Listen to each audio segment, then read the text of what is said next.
The guards at Wolfsburg Detention Center thought they knew exactly what they had in cell block D. A broken-spirited young woman who'd been stripped of her uniform, her rank, and her dignity. What they didn't know was that Corporal Abigail Johnson had been quietly mapping every corridor, timing every patrol, and identifying every weakness in their supposedly impenetrable fortress.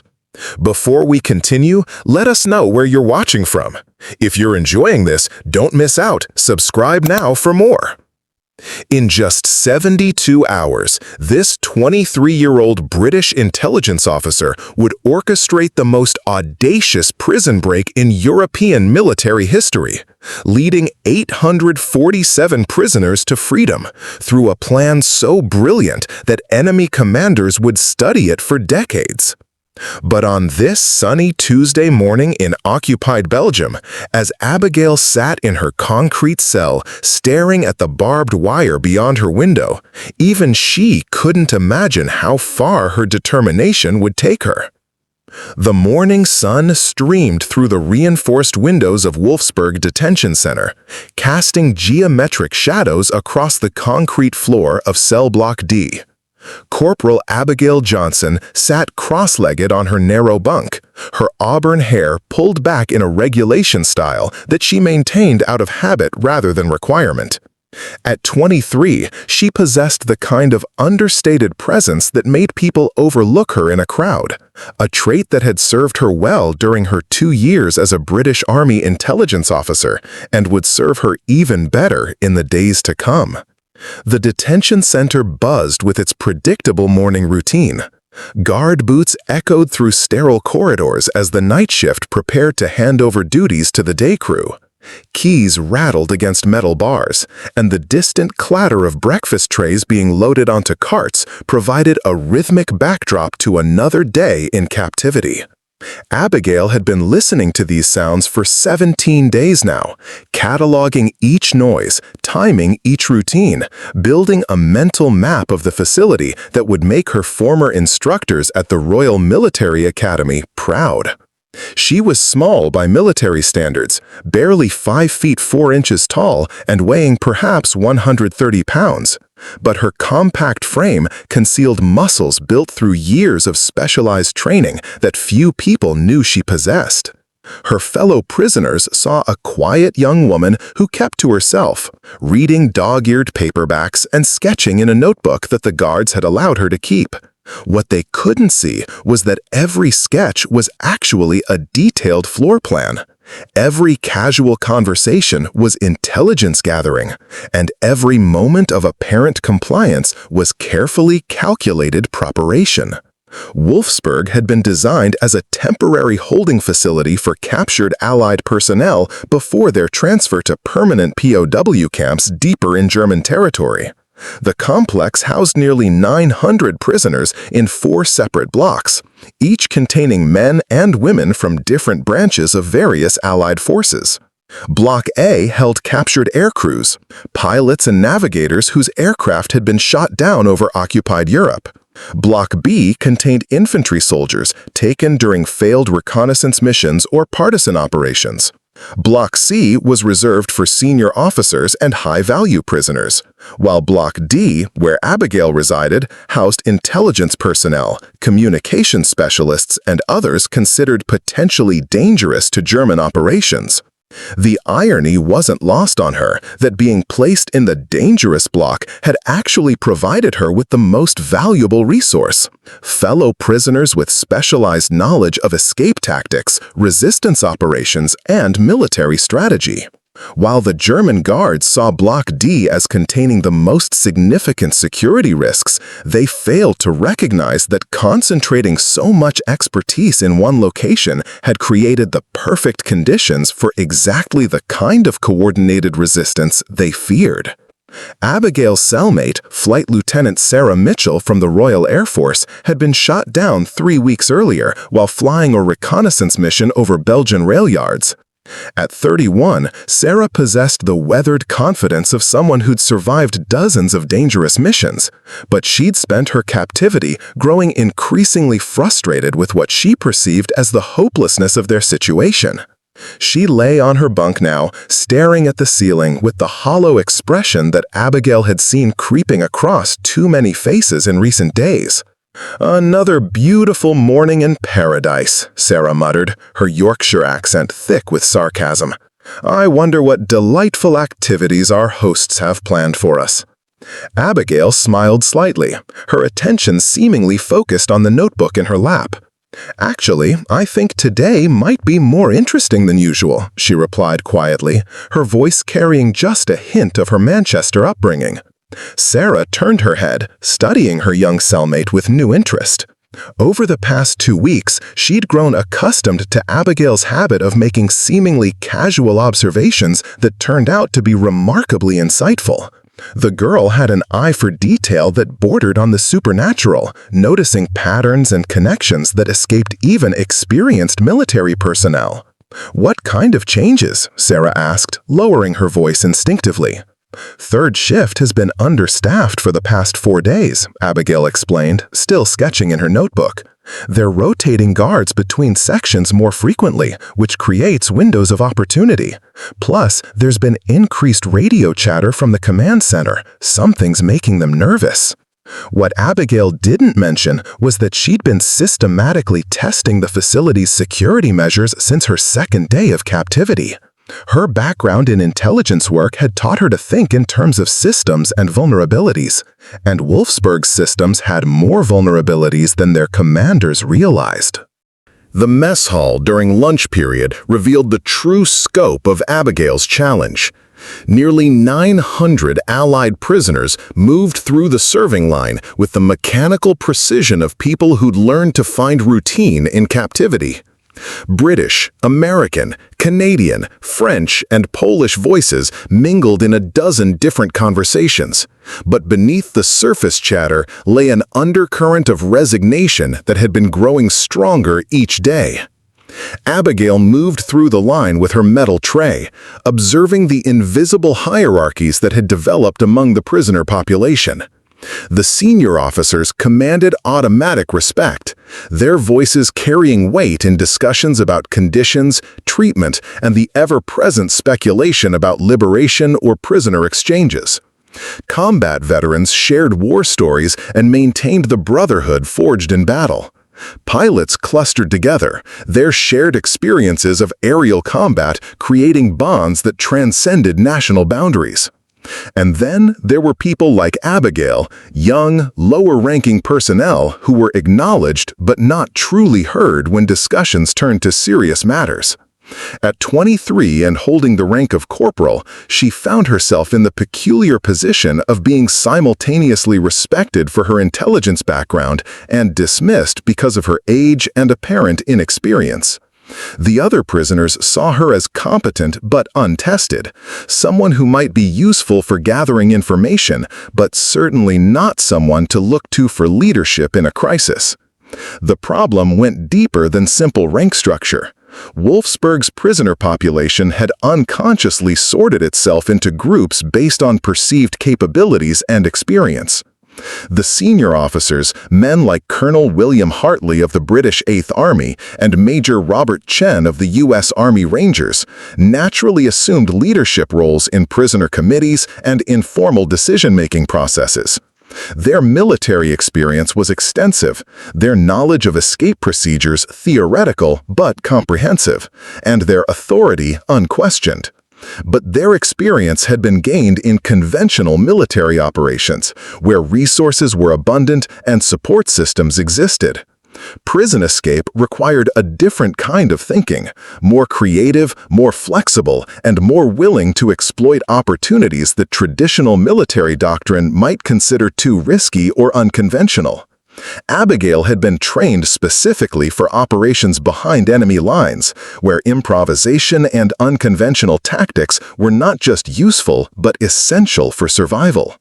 The frustration of being overlooked became particularly acute during the informal planning sessions that took place in the recreation area each evening.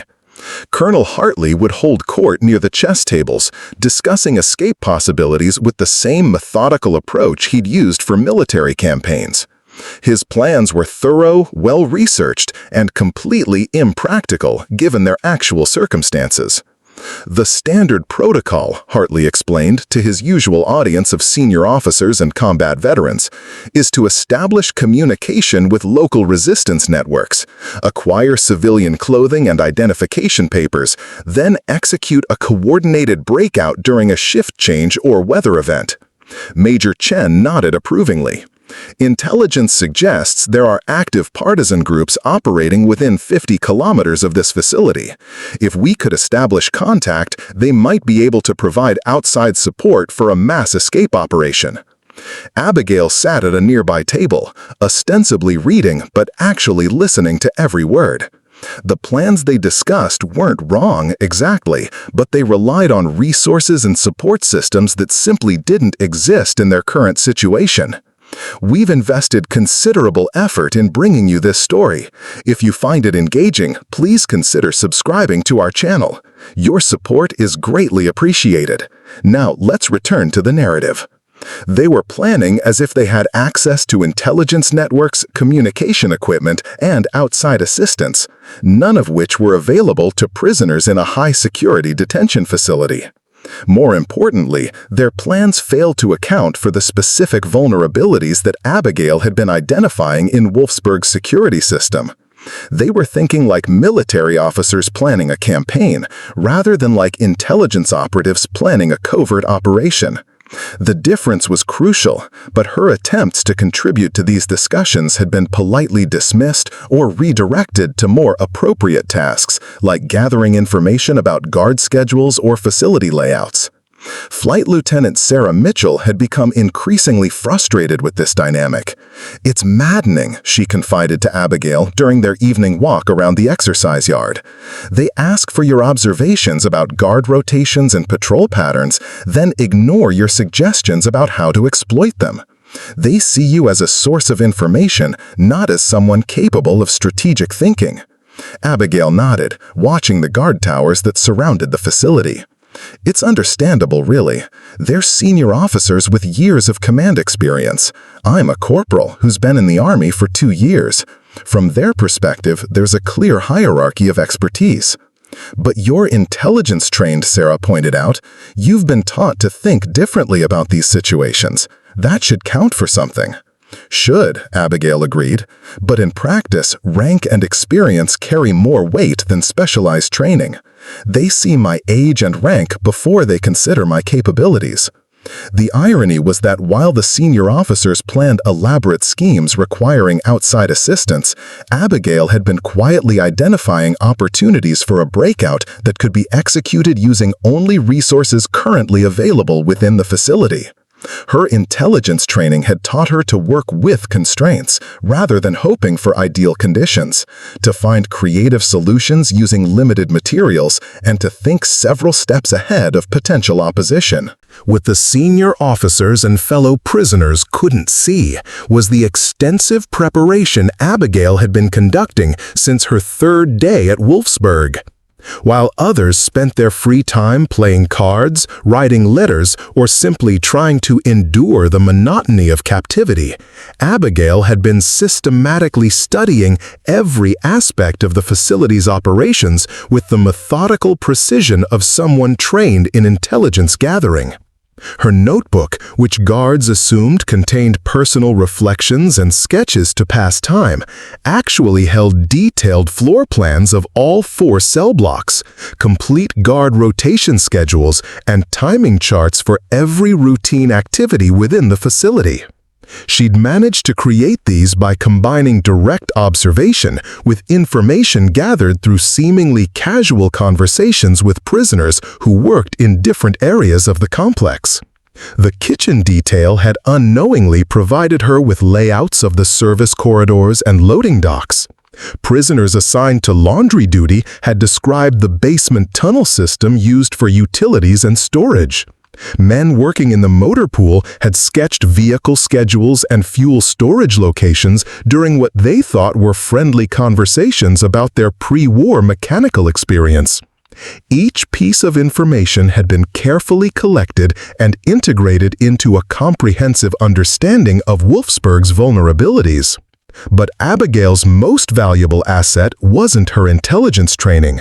It was her background in close-quarters combat and infiltration techniques that she'd never mentioned to anyone, including Sarah. Before her assignment to military intelligence, she'd completed an intensive 3-month course with the Special Operations Executive, learning skills that were considered highly classified and extremely dangerous. Her small stature and unassuming appearance had made her an ideal candidate for operations requiring stealth and misdirection. During evening exercise periods, while other prisoners walked the perimeter or played recreational sports, Abigail practiced modified versions of her SOE training. What looked like simple stretching exercises were actually rehearsals for lockpicking techniques using improvised tools. Her seemingly casual examination of fence posts and building foundations was actually a detailed structural analysis to identify weak points and potential breach locations. She'd even begun creating the tools she would need for an escape operation.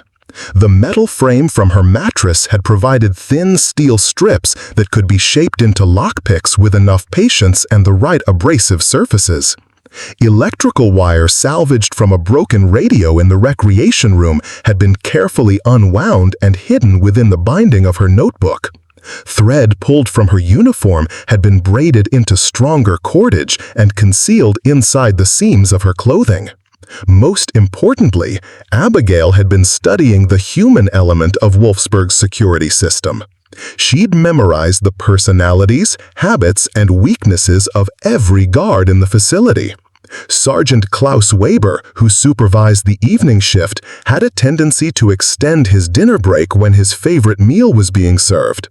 Private Johann Muller, responsible for perimeter patrols, always took exactly 11 minutes to complete his circuit and invariably stopped to smoke a cigarette at the northeast corner where he thought he couldn't be observed. The guard tower positions created blind spots that could be exploited by someone who understood the geometry of the facility's surveillance system. The main gate checkpoint had a security protocol that prioritized checking vehicles leaving the facility over those entering, creating a potential vulnerability during shift changes when traffic flow was heaviest.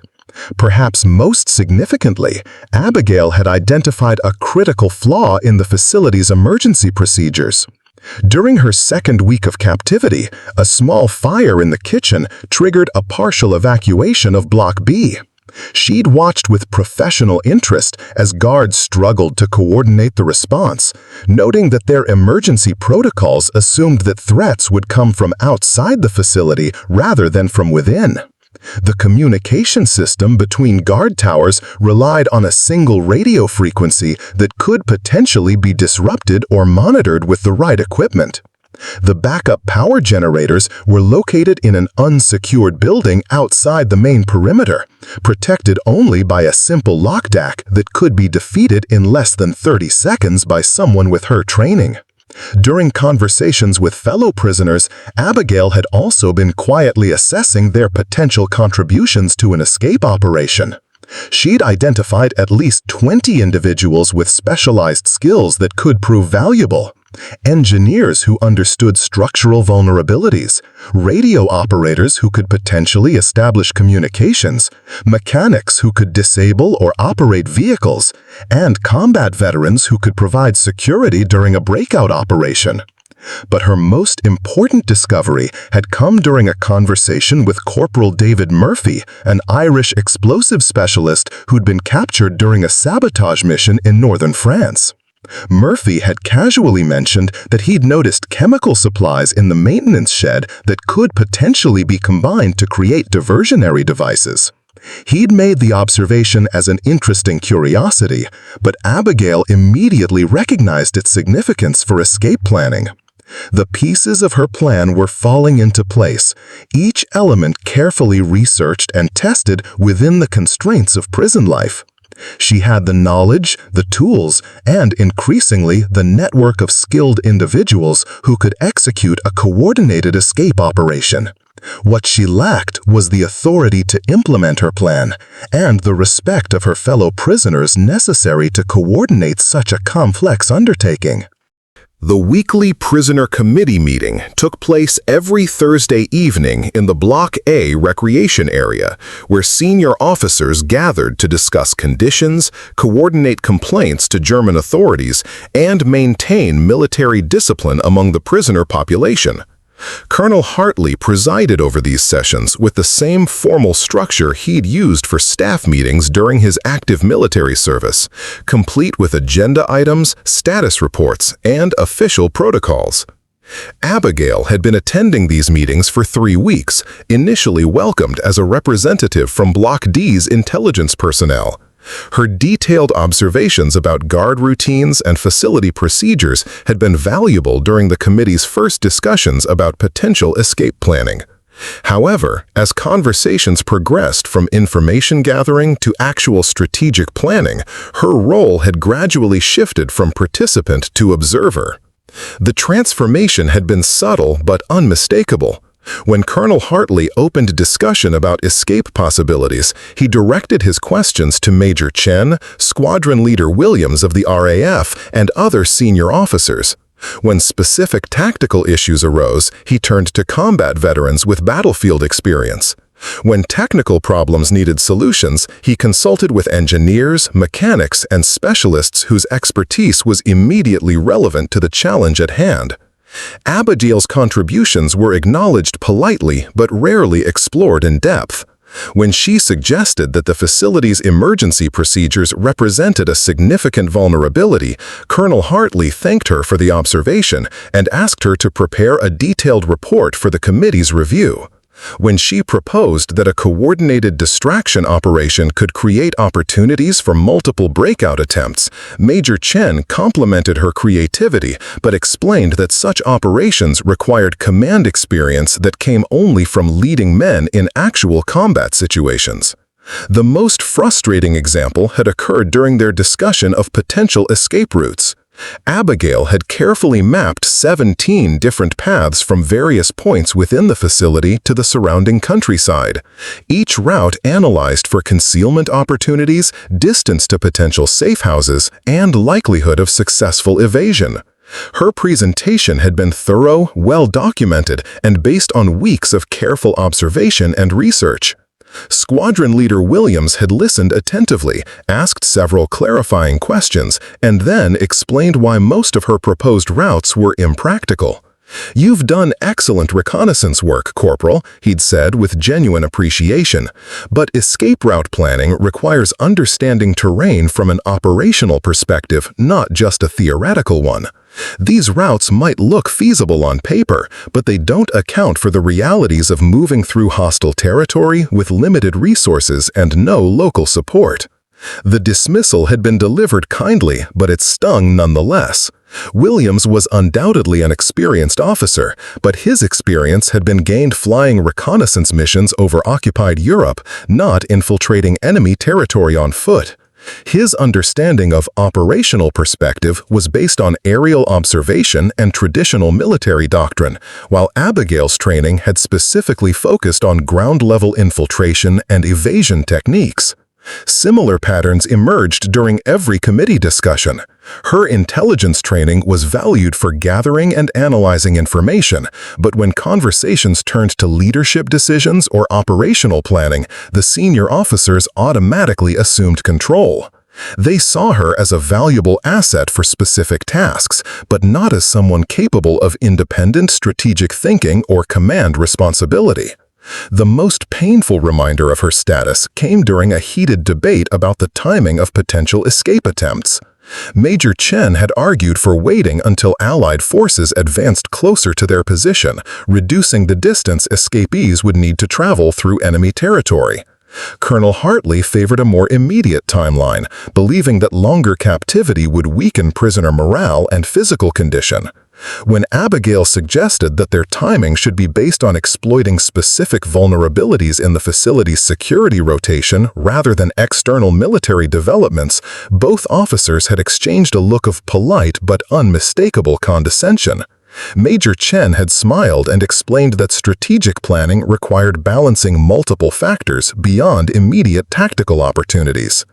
Intelligence gathering is absolutely crucial, he'd continued, but operational command requires experience making life and death decisions under pressure. You've provided excellent information, Corporal, but leave the strategic planning to those of us who've commanded men in combat. The comment had been made without malice, delivered in the same tone one might use to explain why medical decisions should be left to doctors rather than medical students. Chen genuinely believed he was protecting her from responsibilities she wasn't prepared to handle, while simultaneously protecting the escape operation from decisions made by someone he considered insufficiently experienced. Even her cellmate Sarah had inadvertently reinforced these limitations. During their private conversations, Sarah often praised Abigail's intelligence and observational skills, but she always framed these compliments in terms of supporting roles rather than leadership positions. "You're brilliant at spotting details that others miss," Sarah would say, "and that kind of intelligence support will be invaluable when the senior officers finalize their escape plans." The implicit message was clear. Abigail's role was to provide information and support for decisions made by others, not to make strategic decisions herself. Her age, rank, and gender created assumptions about her capabilities that no amount of demonstrated competence seemed able to overcome. The senior officers respected her skills within carefully defined boundaries, but those boundaries excluded exactly the kind of comprehensive operational planning that her training had prepared her to execute. The nights were the worst. After lights out, when the facility settled into its nocturnal rhythm of distant footsteps and muffled radio chatter, Abigail lay on her narrow bunk, staring at the concrete ceiling and wrestling with a frustration that grew stronger each day. She could see the complete picture, every vulnerability, every opportunity, every element needed for a successful mass escape, but remained powerless to act on her knowledge because others couldn't see past her age and rank to recognize her capabilities. Sarah's breathing had settled into the steady rhythm of sleep, but Abigail's mind refused to quiet. She reviewed her mental maps of the facility, calculating timing sequences and contingency plans for an operation that became more feasible with each passing day. The guards had grown complacent, their routines increasingly predictable. Security protocols that might have been adequate for ordinary prisoners were insufficient for someone trained in counter-surveillance and infiltration techniques. But her knowledge remained locked inside her head, dismissed as theoretical rather than practical, interesting rather than actionable. During today's committee meeting, Colonel Hartley had actually complimented her latest security assessment while simultaneously explaining why her suggested modifications to their escape planning were beyond her scope of experience. The patronizing kindness of his tone had been almost worse than outright dismissal. The most maddening aspect was watching senior officers struggle with problems that she could solve. Yesterday, Major Chen had spent 20 minutes explaining to the committee why a coordinated escape was impossible without outside communication to resistance networks. He'd outlined the logistical challenges, the coordination requirements, and the information gaps that made such an operation prohibitively risky. Abigail had listened to his analysis while mentally reviewing the equipment and techniques that could establish the exact communications he claimed were impossible. Her SOE training had included detailed instruction in improvised radio construction using components readily available in any reasonably equipped facility. She'd already identified the necessary materials within Wolfsburg, from copper wire in the electrical systems to crystal components in broken radio equipment. But when she'd attempted to share this information, suggesting that communications capabilities might be more achievable than assumed, Squadron Leader Williams had patiently explained that radio operation required specialized training and equipment that they simply didn't possess. He'd thanked her for her enthusiasm while making it clear that such technical discussions should be left to qualified personnel. The irony was crushing. She possessed exactly the specialized training that Williams claimed they lacked, but her attempts to explain her qualifications had been interpreted as youthful overconfidence rather than professional competence. Her SOE certification remained classified information that she couldn't share without violating security protocols, leaving her unable to justify her knowledge or demonstrate her capabilities. Even more frustrating was watching potential opportunities slip away because of excessive caution and overcomplicated planning. 3 times in the past week, security lapses had created windows for smaller-scale escape attempts that could have succeeded with proper timing and preparation. Each time, Abigail had identified the opportunity, analyzed the requirements, and mentally planned an execution strategy that could have gotten at least a handful of prisoners safely beyond the perimeter. But committee protocols required that all escape planning be coordinated through senior officers, and by the time her observations had been reported, analyzed, and discussed, the opportunities had passed. The senior officers insisted on comprehensive planning that accounted for every possible contingency, while Abigail's training had taught her to recognize and exploit temporary vulnerabilities that might last only minutes or hours. Her fellow Block D prisoners had begun to notice her growing restlessness. During evening recreation periods, she found herself pacing the exercise yard with barely contained energy, studying the guard towers and perimeter defenses with an intensity that made others uncomfortable.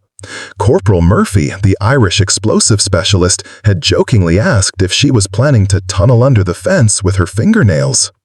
The comment had stung because it revealed how others saw her efforts as the desperate fantasies of someone who couldn't accept the reality of their situation.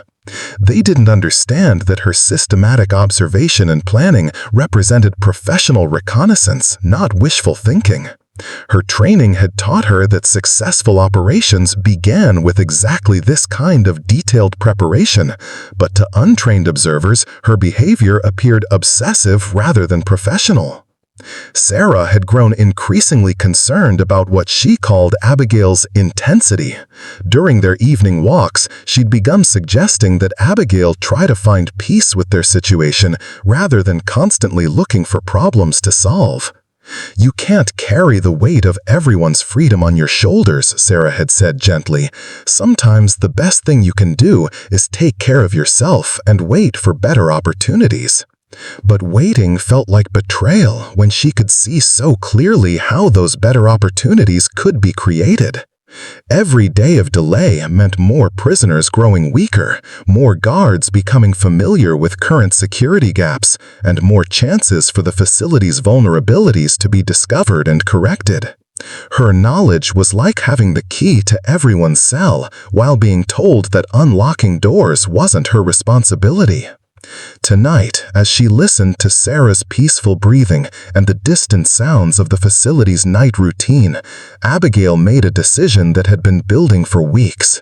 If the committee wouldn't act on her intelligence, if the senior officers couldn't recognize her capabilities, then perhaps it was time to stop waiting for permission to use her training for its intended purpose. The emergency meeting was called for 400 hours on a Thursday morning when most of the facility was still wrapped in pre-dawn darkness. Abigail was awakened by the urgent whispers of prisoners being roused throughout Block D, the kind of hushed activity that meant something significant had happened during the night. She dressed quickly, noting that Sarah was already sitting up in her bunk with the alert expression of someone whose military training had taught her to recognize the sound of genuine crisis. In the recreation area, nearly 40 prisoners from Block D had gathered in an irregular circle around Colonel Hartley and Major Chen, who stood near the chess tables with expressions that mixed anger with barely controlled desperation. The overhead lights had been dimmed to avoid attracting attention from the guard towers, casting long shadows that made the assembled faces appear gaunt and hollow. "Gentlemen," Colonel Hartley began, his voice carefully controlled but carrying an undercurrent of urgency that Abigail had never heard before. "We've received intelligence that changes our situation considerably. Major Chen has information that affects all of us." Chen stepped forward, his usually confident demeanor replaced by something approaching grimness. "I've been in contact with Lieutenant Morrison in Block A," he explained, referring to a British officer who worked in the facility's administrative section. "Yesterday evening, he overheard a conversation between Commandant Weber and his deputy that suggests our time here is more limited than we'd assumed." The circle of prisoners leaned forward involuntarily, sensing that whatever news was coming would be significant. Abigail felt her pulse quicken, her training automatically shifting her attention to threat assessment mode as she waited for details that would help her understand the scope of the crisis. "Allied forces have advanced much faster than German intelligence anticipated," Chen continued. "Our liberation is potentially only weeks away, which should be good news. However, Wehrmacht Command has issued new directives regarding prisoner facilities in contested zones. Rather than risk prisoners being liberated and returning to active duty, facilities like Wolfsburg are being ordered to prepare for administrative closure." The euphemism hung in the air like smoke from a dangerous fire. Administrative closure could mean transfer to more secure facilities deeper in German territory, but given the Wehrmacht's increasingly desperate situation and limited transportation resources, it more likely meant something far worse. Several prisoners shifted uncomfortably, understanding the implications without needing them spelled out explicitly. Squadron Leader Williams, who had been listening with the intense focus of someone processing tactical intelligence, asked the question that everyone was thinking. "What's the timeline for this closure, Major?" Morrison couldn't be certain, but based on the urgency of the conversations he overheard, "We're looking at days rather than weeks," Chen replied. "The Commandant has been ordered to submit a final prisoner inventory by Monday, and transportation arrangements are being coordinated for sometime early next week." The news hit the assembled prisoners like a physical blow. Monday was only 4 days away, which meant that whatever escape planning they'd been conducting at their careful, methodical pace was now operating under a deadline that made their previous discussions seem almost leisurely by comparison. Colonel Hartley cleared his throat, reasserting his leadership role in the face of the crisis. "This obviously changes our priorities considerably. We need to accelerate our planning and determine whether a breakout operation is feasible within our current timeline." But even as he spoke, Abigail could see the doubt in his eyes and hear the uncertainty in his voice. The elaborate escape plans that the committee had been developing assumed weeks or months for preparation, coordination, and execution. They required outside support that didn't exist, resources that weren't available, and timing that was no longer realistic given their compressed schedule. Major Chen outlined the challenges with his characteristic systematic approach. A mass escape operation under these conditions would require simultaneous action across all 4 blocks, coordination of security neutralization, and extraction routes that could handle nearly 900 people moving through hostile territory. Without proper preparation time and outside support, the casualty rate would be catastrophic.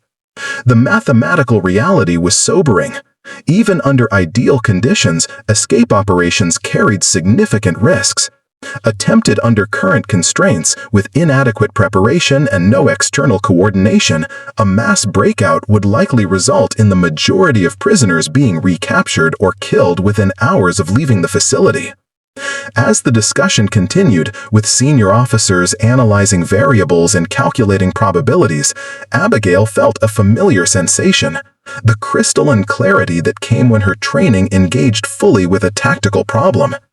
While others focused on the impossibility of their situation, her mind automatically began identifying solutions that others couldn't see. The compressed timeline that seemed impossible to the committee actually created opportunities that hadn't existed under their previous planning assumptions.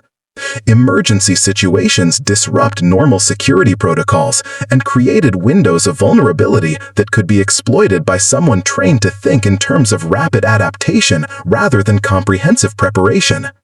She'd been studying this facility for weeks, mapping every routine and vulnerability with the systematic precision of someone trained for exactly this kind of crisis. While the senior officers struggled to adapt elaborate plans to impossible constraints, Abigail realized that she already possessed the knowledge and skills necessary to attempt what they considered impossible. The question was whether she could convince them to listen before it was too late for all of them. As the emergency meeting dissolved into smaller groups of officers discussing impossible logistics and calculating unacceptable risks, Abigail remained seated at one of the chess tables, her mind racing through possibilities that others couldn't see. The 4-day deadline that had paralyzed the senior officers actually represented the solution to problems that had made their previous escape planning unworkable. The key insight came from her SOE training in crisis exploitation. Emergency situations didn't just create problems, they created opportunities by disrupting established patterns and forcing security personnel to operate outside their normal protocols. The impending facility closure would generate exactly the kind of confusion and procedural breakdown that trained operatives were taught to exploit. Within hours, Wolfsburg would be receiving new orders, additional personnel, and transportation coordination that would strain their current security systems beyond their designed capacity. Administrative chaos was a vulnerability that could be leveraged by someone who understood how to turn institutional confusion into tactical advantage. Abigail pulled out her notebook and began sketching what appeared to be another innocent drawing, but was actually a timeline analysis of the next 4 days. Thursday through Sunday would see increasing disruption as the facility prepared for closure. Guard rotations would be modified to accommodate additional duties. Transportation vehicles would begin arriving, creating new traffic patterns and security challenges. Administrative personnel would be focused on paperwork and coordination rather than routine security monitoring. Most importantly, the emergency timeline would force German command to rely on abbreviated security protocols that prioritized speed over thoroughness. Standard prisoner accounting procedures that normally required hours of careful verification would be condensed into rapid headcounts and simplified documentation. The very urgency that made escape seem impossible would also create the windows of vulnerability necessary to attempt it. The plan that crystallized in her mind was unlike anything the committee had discussed. Instead of the elaborate multi-phase operation that senior officers favored, Abigail envisioned a rapid, coordinated strike that would exploit the facility's emergency procedures to create maximum confusion in minimum time. Rather than trying to move 900 prisoners through carefully planned escape routes, her approach would turn the facility's own closure process into a cover for mass evacuation. She'd identified 3 critical vulnerabilities that would converge during the next 72 hours. First, the transportation coordination would require temporary modifications to perimeter security, creating brief windows when sections of the fence would be inadequately monitored. Second, the administrative workload would overwhelm the facility's communication systems, making it difficult for guards to coordinate responses to multiple simultaneous incidents. Third, the emergency timeline would force reliance on simplified prisoner identification procedures that could be exploited by someone with access to administrative areas. The technical requirements were surprisingly modest compared to the elaborate schemes the committee had been developing. Her plan needed only materials already available within the facility, personnel with skills that existed among the current prisoner population, and timing that exploited natural vulnerabilities rather than requiring external support. Corporal Murphy's knowledge of improvised explosives could create diversionary incidents that would overwhelm security response capabilities. The electrical specialists from Block B could disable communications equipment at precisely timed intervals. The mechanics from the motor pool detail could ensure that German vehicles were inoperable when needed while also providing transportation for the escape operation. But the most crucial element was coordination, and that required something the committee structure couldn't provide: unified command authority that could make rapid decisions and adapt to changing circumstances without requiring consensus from multiple senior officers with conflicting priorities. As Abigail studied her timeline, she realized that the escape operation would need to begin tomorrow, Friday evening, to take advantage of the weekend staffing reductions and the confusion of early closure preparations. Saturday and Sunday would see the arrival of transportation assets and additional security personnel, making escape exponentially more difficult. The thought of proposing such an accelerated timeline to the committee was daunting. Colonel Hartley and Major Chen were still discussing the impossibility of any escape operation within their compressed schedule, focusing on the risks and obstacles rather than the opportunities. They would undoubtedly view her suggestion as reckless rather than tactically sound. But Abigail's training had taught her to recognize the difference between legitimate caution and paralysis disguised as prudence. The senior officers were applying peacetime military planning standards to a situation that required wartime operational thinking. They were trying to minimize risk when the situation demanded accepting calculated risks to avoid certain catastrophe. She closed her notebook and looked around the recreation area, where clusters of prisoners continued their discussions in hushed tones. In less than 24 hours, she could either watch nearly 900 Allied personnel face administrative closure, or she could attempt to implement a plan that might save them all. The decision crystallized with surprising clarity. Her oath as a British soldier included a commitment to protect her fellow service members, and that obligation didn't disappear because others couldn't recognize her capabilities. If the committee structure couldn't respond to the crisis with appropriate urgency, then perhaps it was time to demonstrate why her training had prepared her for exactly this kind of situation. Abigail stood up from the chess table and walked toward the group of senior officers, her notebook containing the framework for an operation that would either vindicate her months of preparation or prove that some risks were worth taking regardless of their probability of success. The Colonel Hartley looked up from his hushed conversation with Major Chen as Abigail approached their group near the window overlooking the exercise yard. The early morning light cast long shadows across the recreation area, where other prisoners continued their own discussions about the crisis they all faced. Hartley's expression shifted from focused concern to polite attention, the look of a senior officer preparing to listen to a subordinate's input before returning to more serious matters. "Colonel," Abigail began, her voice steady despite the magnitude of what she was about to propose. "I've been analyzing our timeline, and I believe we have an opportunity that we haven't considered." Squadron Leader Williams and Captain Morrison, who had joined the leadership discussion, turned toward her with expressions of professional courtesy mixed with barely concealed skepticism. The dynamics of military hierarchy were deeply ingrained, and junior personnel didn't typically interrupt strategic planning sessions with alternative proposals.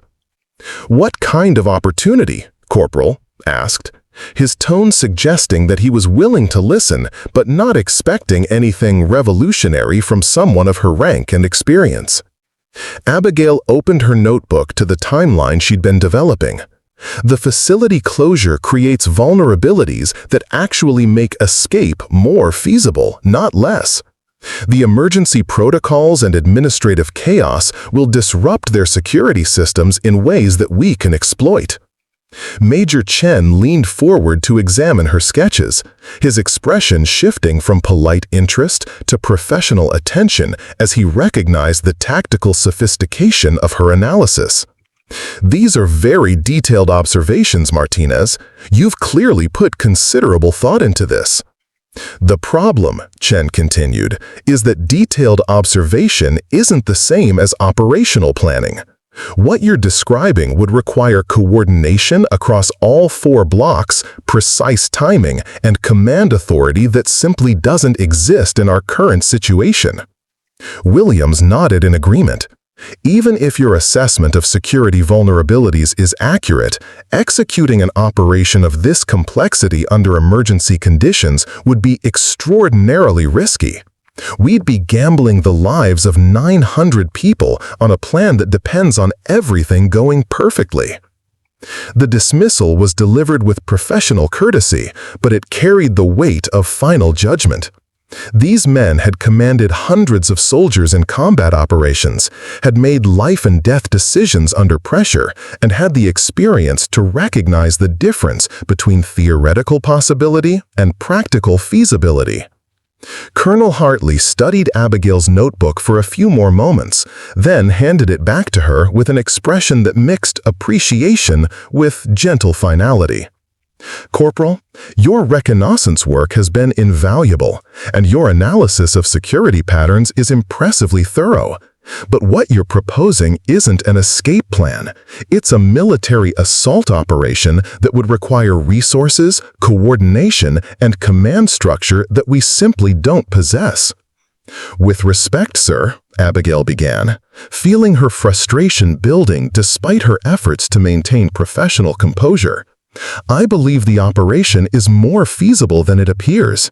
The coordination requirements could be managed with proper preparation, and the timing windows are actually more favorable than our current analysis suggests."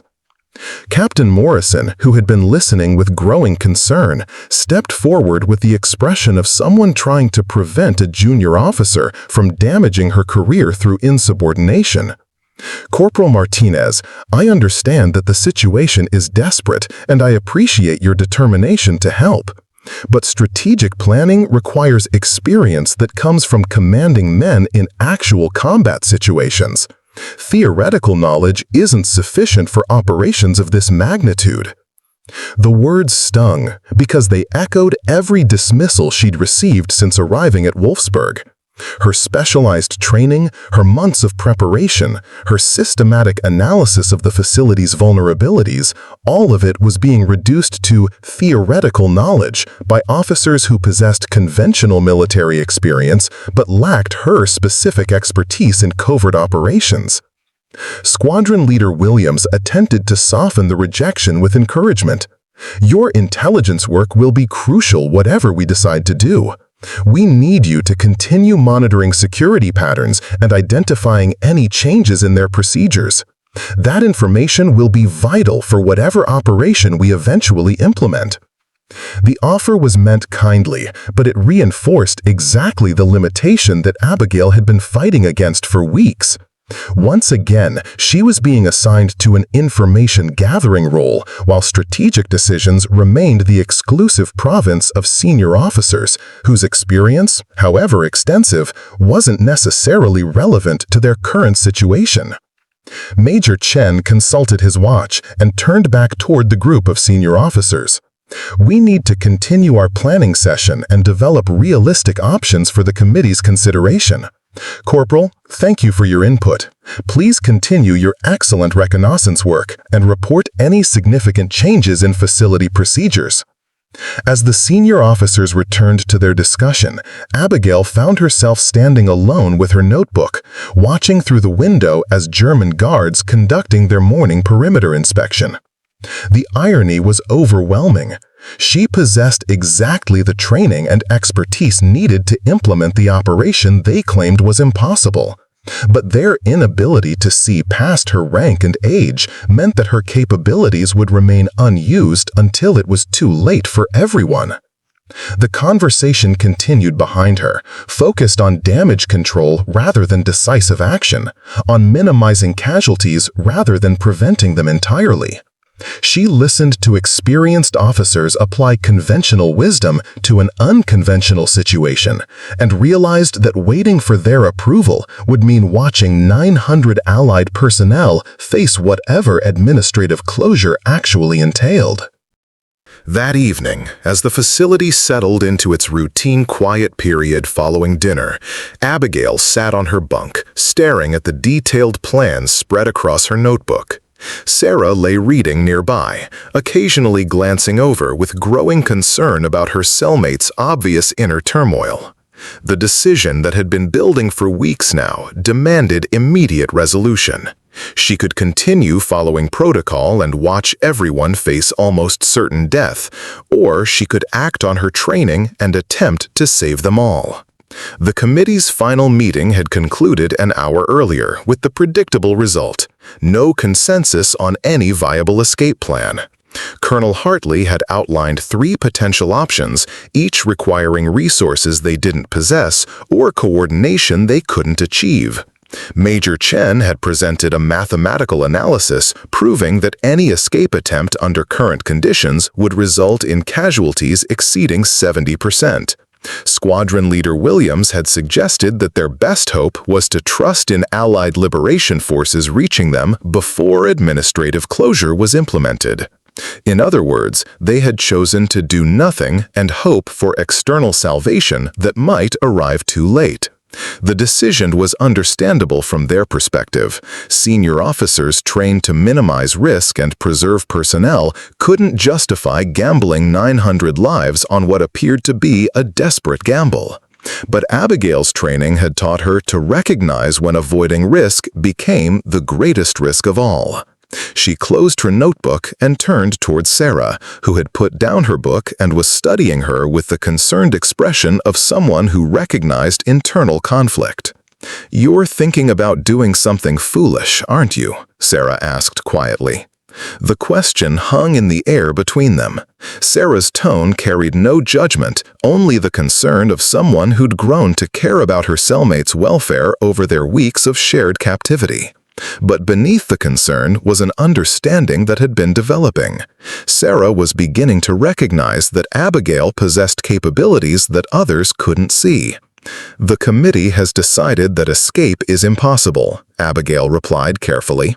"They're choosing to wait for liberation or accept whatever administrative closure means." "But you don't agree with that assessment," Sarah observed. Abigail looked toward the small window that offered a view of the guard towers and perimeter fence. "I think impossible is a word that people use when they can't see solutions, not when solutions don't exist. And I think 900 people deserve someone who's willing to look for those solutions." Sarah was quiet for several minutes, processing the implications of what her cellmate was suggesting. Finally, she asked the question that cut to the heart of the matter. What would you need to attempt something that the senior officers consider impossible? The answer came immediately, because Abigail had been considering exactly that question for hours. "I'd need about 12 hours to coordinate the key personnel, access to specific areas of the facility that require administrative clearance, and timing that exploits tomorrow evening's shift change procedures." "And you believe you could actually succeed where experienced combat officers think failure is inevitable?" Abigail turned back toward Sarah, her expression carrying the quiet confidence of someone who'd spent months preparing for exactly this situation. "I believe I have training that's specifically designed for operations that conventional military doctrine considers impossible. And I believe that doing nothing guarantees the outcome we're trying to avoid." Sarah studied her cellmate's face in the dim light from the corridor outside their cell. "You're not just talking about trying to escape yourself, are you? You're talking about attempting to evacuate the entire facility." 847 people, Abigail confirmed. "Everyone who's willing to take the risk rather than waiting for administrative closure." The magnitude of what she was proposing was staggering. A single prisoner attempting to escape was one level of risk. A small group coordinating a breakout was exponentially more complex. But planning to evacuate nearly 900 people from a high-security facility using improvised resources and unauthorized coordination was something beyond the scope of conventional escape planning. Sarah was quiet again, but this time her silence carried a different quality. When she finally spoke, her voice held a tone that Abigail hadn't heard before. Not the concerned friend trying to prevent reckless behavior, but the experienced RAF officer evaluating a tactical proposal. "What would you need from me?" Sarah asked. The question indicated a shift that changed everything. Sarah was no longer trying to talk her out of the operation. She was offering to help implement it. The support of an experienced officer would provide credibility that Abigail couldn't achieve alone, and Sarah's connections within the prisoner population could facilitate coordination that would otherwise be impossible. "I need you to help me reach the right people without alerting the committee," Abigail explained. "The operation has to be coordinated quietly, with personnel who understand that we're working outside official channels." Sarah nodded slowly. "The committee would try to stop us if they knew what we were planning. They would try to stop us because they can't see past conventional military thinking to recognize that this situation requires unconventional solutions," Abigail replied. "But by the time they realize what we're attempting, it will be too late to prevent it." The decision crystallized between them with surprising clarity. Tomorrow evening, while the senior officers continued their discussions about impossible options and unacceptable risks, Abigail would begin implementing an operation that would either vindicate months of careful preparation or prove that some things were worth attempting regardless of their probability of success. Friday evening brought the first phase of facility closure preparations, exactly as Abigail had predicted. Additional German personnel had arrived throughout the day to coordinate transportation logistics, creating precisely the kind of administrative chaos that her plan required. As evening meal concluded and prisoners returned to their blocks for the night, she moved through the facility with purposeful calm, implementing an operation that had crystallized into precise detail over the past 24 hours. Her first stop was the Block B maintenance area, where Corporal David Murphy was completing his assigned duties with the electrical repair detail. The Irish explosive specialist looked up from a junction box as Abigail approached, his expression shifting from casual recognition to sharp attention as he registered something different in her demeanor. "Murphy," she said quietly, positioning herself so that their conversation couldn't be overheard by the German guard supervising the work detail. "I need to know if you're serious about getting out of here, or if you're content to wait and see what administrative closure actually means." Murphy's hands continued working on the electrical connections, but his attention focused entirely on her words. "I'm listening," he replied, his Irish accent carrying an undertone of cautious interest. "Tomorrow evening, during the shift change, there's going to be an opportunity for anyone willing to take calculated risks rather than accepting certain ones. It will require coordination, precise timing, and people with specific skills working together without official authorization." The maintenance supervisor was at the far end of the area, focused on his paperwork rather than monitoring individual conversations. Murphy used the cover of reaching for tools to move closer to Abigail, lowering his voice to barely above a whisper. "What kind of specific skills?" he asked. "The kind that create diversionary incidents using materials readily available in a facility like this," Abigail replied, her words carefully chosen to convey meaning without explicit details that could be overheard or misinterpreted. Murphy's eyes narrowed as he processed the implications of what she was suggesting. "That's a conversation that should happen somewhere more private, with more details about timing and coordination. Block D recreation area, 2100 hours, Abigail confirmed. "Bring anyone from your detail who understands that waiting for rescue might mean waiting too long." Her next stop required more careful navigation. The Block A communications area housed prisoners with radio and signals expertise, but it was also more heavily monitored due to the sensitive nature of their assigned duties. Abigail timed her approach to coincide with the evening equipment inspection, when prisoners were required to inventory radio components under guard supervision. Sergeant Williams from the Royal Signals Corps was cataloging vacuum tubes when she approached with a clipboard containing what appeared to be administrative paperwork from Block D.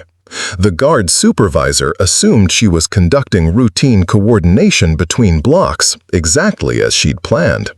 "Sergeant," she said in a conversational tone while pretending to review her paperwork, "I've been asked to coordinate some logistics between our blocks for the closure preparation. Would you be available this evening to discuss technical requirements?" Williams glanced up from his inventory, immediately recognizing that her request contained implications beyond simple administrative coordination. His experience with signals intelligence had taught him to listen for subtext in seemingly routine communications. "What kind of technical requirements?" he asked, maintaining the same conversational tone while continuing his assigned duties. "The kind that might be needed if standard communication protocols become inadequate during emergency situations," Abigail replied. "Block D recreation area at 2100 hours, if you're interested in discussing alternatives." The most challenging recruitment was Flight Lieutenant Patricia Hawkins from the Women's Auxiliary Air Force, whose background in navigation and reconnaissance would be crucial for coordinating movement of large groups through unfamiliar territory. Hawkins was housed in Block C with other senior officers, making casual contact difficult without arousing suspicion. Abigail's solution came during the evening medical inspection, when prisoners from all blocks were processed through the facility's clinic for routine health monitoring. She positioned herself in the waiting area where natural conversation could occur without a coordination. "Flight Lieutenant," she began, as Hawkins took a seat nearby, "I've been working on some logistics planning that might interest someone with your navigation background." Hawkins turned toward her with polite attention, but her expression sharpened as she recognized something significant in Abigail's tone. "What kind of logistics planning?" "The kind that prepares for situations where conventional transportation and navigation resources might not be available," Abigail explained. "Block D recreation area at 2100 hours, if you'd like to review the details." By the time evening recreation period began, Abigail had quietly contacted 11 key personnel whose specialized skills would be essential for her operation. Each conversation had been carefully crafted to convey invitation without explicit details, ensuring that even if overheard, the exchanges would appear to be routine coordination rather than escape planning. As she walked toward the Block D recreation area at precisely 2100 hours, Abigail felt the familiar calm that came when months of preparation finally began translating into action. Behind her, the facility continued its evening routine, with guards conducting normal patrols and prisoners settling into their usual activities. None of them realized that in the next 3 hours, everything was about to change. Saturday evening arrived with the mechanical precision that Abigail had been counting on. Throughout the day, Wolfsburg had buzzed with the controlled chaos of administrative closure preparations. Transportation vehicles had arrived in the motor pool, additional German personnel had established temporary command posts, and security protocols had been modified to accommodate the increased activity. Everything was proceeding exactly as her analysis had predicted. At 1800 hours, as the facility settled into its evening routine, Abigail's carefully recruited team began implementing the first phase of their operation. Corporal Murphy and his electrical specialists moved through their assigned maintenance duties while systematically disabling communication equipment in predetermined sequence. Each disruption appeared to be routine technical failure, nothing that would immediately alarm security personnel who were already overwhelmed with closure logistics. Flight Lieutenant Hawkins had spent the day conducting what appeared to be casual conversations with prisoners from all 4 blocks, but was actually distributing precise timing instructions and rally points for the mass evacuation. Her navigation expertise had proven invaluable in planning movement routes that would minimize confusion and bottlenecks during the escape operation. Sergeant Williams and his signals personnel had accomplished what Major Chen had declared impossible, constructing a functional communication system using components salvaged from broken radio equipment. Hitting within an unused storage area in Block B, their improvised transmitter was capable of reaching Allied forces operating within 50 kilometers of the facility. The most crucial element was timing. Abigail had identified a 17-minute window during the evening shift change when perimeter security would be at minimum strength due to guard rotation schedules and administrative coordination requirements. Everything had to happen within that narrow time frame, or the operation would fail catastrophically. At 20:43 hours, Murphy's diversionary explosions began with clockwork precision. Small charges detonated in the vehicle maintenance area, creating fires that appeared to be fuel-related accidents, but were actually carefully calculated to overwhelm the facility's emergency response capabilities. As German personnel rushed to contain what they assumed were unrelated incidents, communication systems throughout the complex began failing in sequence. The initial confusion was everything Abigail had hoped for. Guard towers lost contact with command headquarters just as perimeter patrols discovered that several sections of the facility's lighting system had mysteriously failed. Emergency protocols designed for single-point failures proved inadequate for coordinated multi-system breakdowns occurring simultaneously across the entire complex. Phase 2 began at 20:51 hours when Hawkins' navigation teams began moving prisoners toward predetermined assembly points using routes that Abigail had mapped weeks earlier.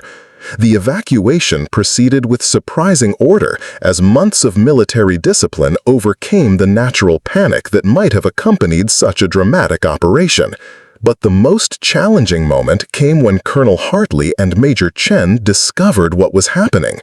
Abigail encountered them near the Block A assembly point, where they stood watching in stunned disbelief as nearly 200 prisoners moved through the facility with purposeful coordination.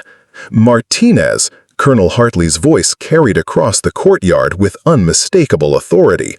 "What the hell do you think you're doing?"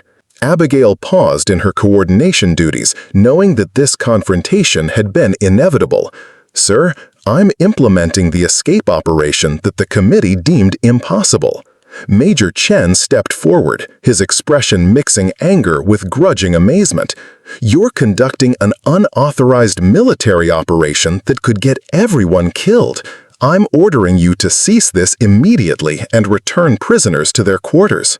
"With respect, sir," Abigail replied, her voice steady despite the magnitude of what she was defying, "I don't believe you have the authority to prevent prisoners from attempting to escape enemy captivity. And I don't believe anyone has the authority to condemn 900 Allied personnel to administrative closure when alternatives exist." The exchange lasted only 30 seconds, but it represented the culmination of weeks of frustration and systematic dismissal. For the first time since her capture, Abigail was operating with the full authority of her training and capabilities, implementing exactly the kind of operation she'd been prepared to execute. Squadron Leader Williams, who had been coordinating prisoner movement from Block A, approached the group with an expression of professional assessment rather than panic. "Colonel, the operation is actually succeeding. Perimeter security has been compromised, communications are down, and we have clear evacuation routes to the assembly areas." As if to emphasize his point, the sound of Williams' improvised radio crackled through the evening air, transmitting coordinates and prisoner numbers to Allied forces that were already moving to provide extraction support. The impossible communication capability that Major Chen had insisted didn't exist was functioning exactly as Abigail had planned. Colonel Hartley looked around the facility, taking in the organized chaos of nearly 900 prisoners moving through his complex according to plans he'd never seen, coordinated by personnel he'd never authorized, using capabilities he'd never imagined existed among his subordinates. "My God," he said quietly, "you actually did it." At 20:59 hours, exactly 16 minutes after the operation began, the first groups of Allied prisoners reached the perimeter fence, where Murphy's carefully placed charges had created exit points that appeared to be battle damage rather than deliberate sabotage. Behind them, Wolfsburg's German garrison struggled to respond to emergencies that seemed to multiply faster than they could be contained. The sound of approaching Allied vehicles reached Wolfsburg at 01:27 hours, exactly as Sergeant Williams's improvised radio communications had coordinated. British armored cars and American transport trucks rolled through the facility's compromised perimeter defenses, their headlights cutting through the smoke and confusion that had engulfed the complex for the past 3 hours. What they found was unprecedented in the history of prisoner-of-war operations. A German detention facility that had been systematically dismantled from within by its own prisoners. Commandant Weber stood in his command center, surveying reports that painted a picture of coordinated sabotage so sophisticated that his intelligence officers initially assumed it had been executed by external special forces. Communication systems destroyed with surgical precision. Vehicle fleet rendered inoperable through carefully targeted mechanical failures. Perimeter security compromised at multiple points using explosives that had been manufactured from materials readily available within the facility. But the most baffling aspect was the coordination. Nearly 900 prisoners had evacuated the facility in less than 20 minutes, moving through predetermined routes with military precision that suggested months of preparation, and command authority that shouldn't have existed among the captive population. Weber's security reports contained no indication of unusual prisoner activity, no evidence of escape planning, and no identification of leadership personnel capable of organizing such a comprehensive operation. Captain James Morrison of the British Liberation Forces found Abigail near the facility's main gate, where she was conducting final accountability checks to ensure that no Allied personnel had been left behind during the evacuation. Her uniform was dirty from crawling through service tunnels, and her hands were stained with grease from sabotaging German equipment. But her expression carried the calm satisfaction of someone's careful planning had achieved exactly its intended result. "Corporal Martinez," Morrison said, consulting the prisoner roster that had been radioed ahead by Williams' communications team, "I'm told that you were instrumental in coordinating tonight's operation." "I implemented an escape plan that exploited specific vulnerabilities in the facility's security system, sir," Abigail replied with characteristic precision.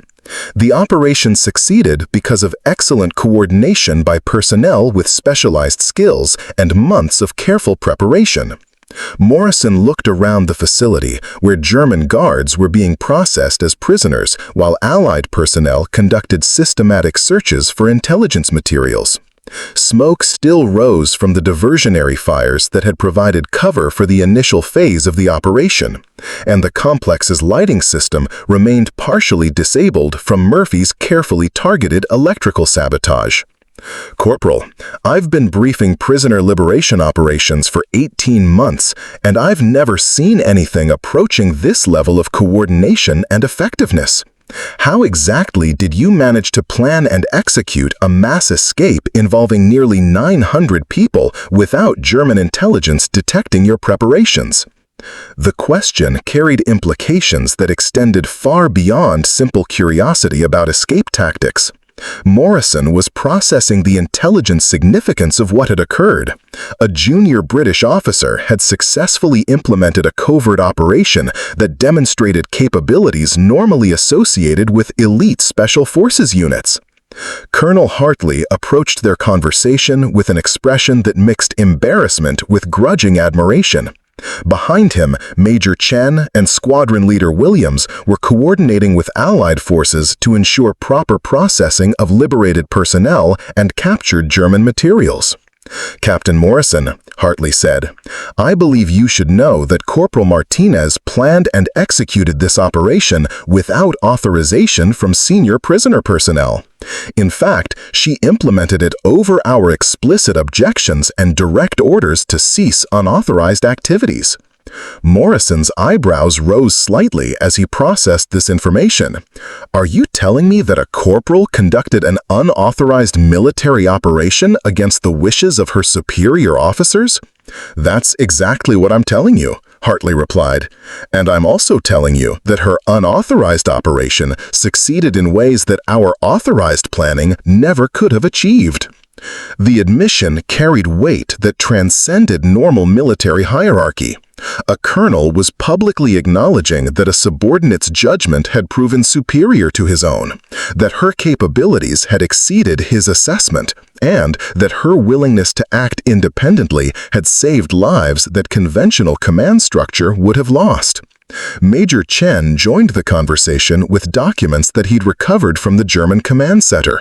"Captain, you should also know that administrative closure was scheduled to begin Monday morning.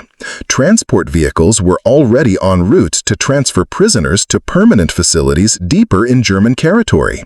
The timeline revelation added urgency to what had already been an extraordinary operation. Abigail's decision to act against orders hadn't just been insubordination, it had been the difference between liberating 900 Allied personnel and watching them disappear into the German prison system beyond any hope of rescue. Morrison studied Abigail with new interest, recognizing that he was dealing with someone whose capabilities had clearly been underestimated by conventional military assessment. "Corporal Martinez, I think higher command is going to be very interested in discussing your background, your training, and exactly how you managed to accomplish what seasoned combat officers considered impossible." As Allied personnel continued processing the liberation operation, one fact became increasingly clear. The most successful prisoner escape in European theater history had been planned and executed by someone whose colleagues had considered her too young, too inexperienced, and too small to matter when lives were on the line. 6 weeks later, Abigail stood in the briefing room of SOE headquarters in London, wearing the insignia of a newly promoted lieutenant and facing a panel of senior intelligence officers who were still trying to understand exactly how she had accomplished what their operational analysis suggested should have been impossible. The debriefing had lasted 3 days, with experts from multiple departments examining every aspect of the Wolfsburg operation to extract lessons that could be applied to future covert missions. "Lieutenant Martinez," said Colonel Patricia Whitfield, the SOE's Director of Special Operations, "your after-action report describes an operation that succeeded because you ignored conventional wisdom about what was achievable with available resources. Can you explain your decision-making process when senior military personnel were telling you that escape was impossible?" Abigail referred to her notes, the same systematic approach that had served her throughout months of preparation at Wolfsburg. "Ma'am, my training taught me to analyze situations in terms of exploitable vulnerabilities rather than insurmountable obstacles. The senior officers were applying peacetime military planning standards to a wartime emergency situation that required different tactical thinking." The panel included representatives from British intelligence, American OSS, and Free French operations, all of whom had studied her improvised communications equipment, her coordination methods, and her exploitation of facility security weaknesses. What impressed them most wasn't just the operation's success, but the fact that it had been planned and executed using principles that could be replicated in other situations. Major Richardson from American OSS leaned forward with evident interest. "Lieutenant, your background indicates 2 years of standard military service followed by SOE training.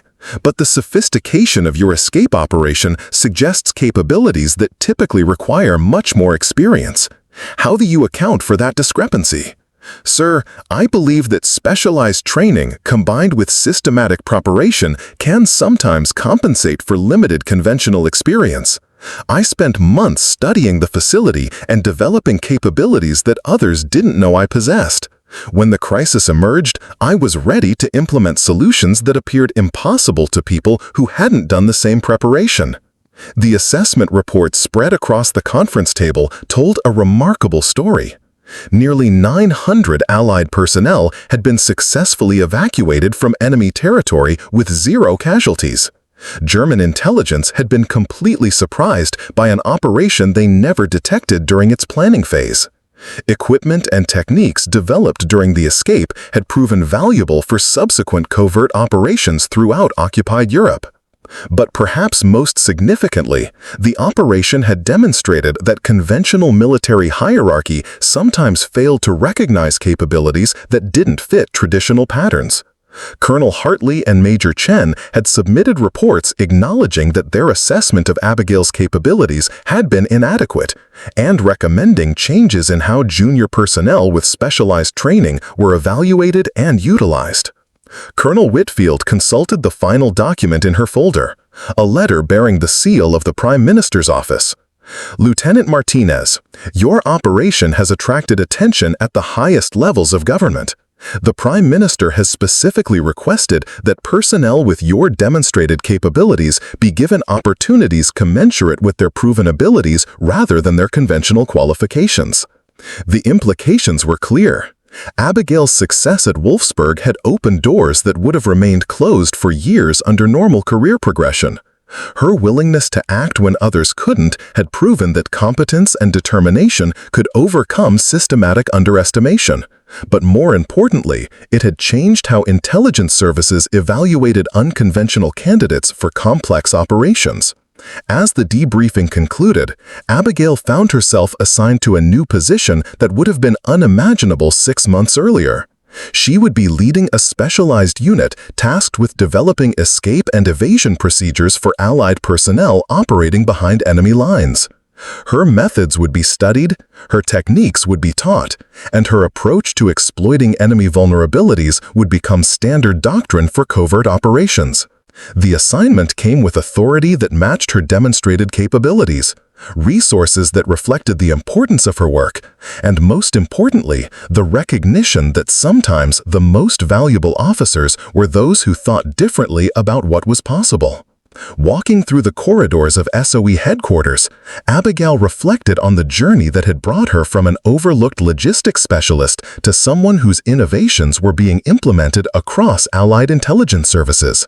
The systematic dismissal she'd faced at Wolfsburg had been transformed into systematic recognition. But more importantly, her success had opened similar opportunities for others whose capabilities didn't fit conventional expectations. That evening, she received a letter from Flight Lieutenant Sarah Mitchell, who had been assigned to a new RAF reconnaissance unit that valued innovation over traditional qualifications. The letter described changes throughout military services as commanders recognized that the war required different kinds of thinking from different kinds of people. Your willingness to prove that impossible wasn't permanent, Sarah had written, changed more than just our situation at Wolfsburg. You changed how people think about what's achievable when someone refuses to accept limitations. 6 months earlier, Abigail had been told she was too small to matter when lives are on the line. Today, she was planning operations that would save lives throughout occupied Europe, proving that sometimes the most powerful force in the world was someone who refuses to accept other people's definitions of what was possible. The war was far from over, but for the first time since her capture, Abigail knew that she would face it with the recognition and authority that her capabilities deserved. And somewhere in occupied Europe, other underestimated soldiers were preparing to prove that conventional wisdom was just another obstacle waiting to be overcome. Up next, you've got 2 more standout stories right on your screen. If this one hit the mark, you won't want to pass these up. Just click and check them out. And don't forget to subscribe and turn on the notification bell so you don't miss any upload from us.